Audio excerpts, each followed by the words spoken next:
Je m'appelle Catherine Caron. PPP, PSP, ALENA, ZLEA, ASCG, OMC. Comme on aimerait que ces mots chaloupent et syncopent comme ceux de la chanson de Chloé Sainte-Marie, que vous connaissez sans doute, Quaticook, Mazatlan, Manitou, Mégantic.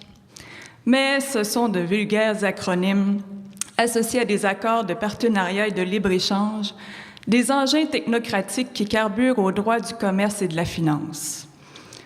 Nos élites nous diront qu'ils existent pour notre bien, mais on les négocie en secret dans une novlangue juridique indigeste à faire fuir n'importe quel amoureux de la poésie, de la langue, de la culture.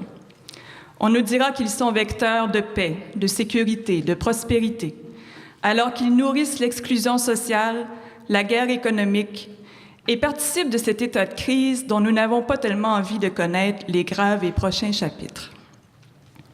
Leur idéal corpocratique, rendre permanent, peu importe les gouvernements que nous élisons, un état de fait injuste que nous n'avons pas choisi et qui place les droits des investisseurs privés au-dessus des droits humains et démocratiques. Ah, le Québec is open for business. Au point où on ose nous dire sans rire qu'imposer notre volonté de transformer nous-mêmes nos ressources nous appauvrirait. Ce n'est plus le plan Nord, c'est le plan Sud et tiers-mondisation du Québec.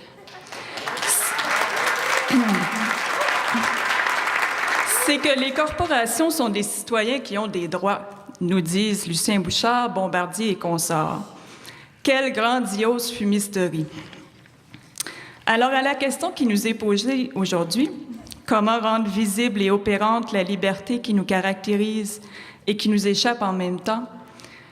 Je réponds par la résistance, l'engagement citoyen, l'engagement par lequel nous montrons que la liberté, ce n'est pas le confort, c'est la conscience qu'il faut nous intéresser de près aux pouvoirs abusifs et aux engins technocratiques qui cherchent à nous asservir, la conscience que nous n'avons d'autre choix que de lutter activement pour imposer une autre vision du monde, coopérative et solidaire.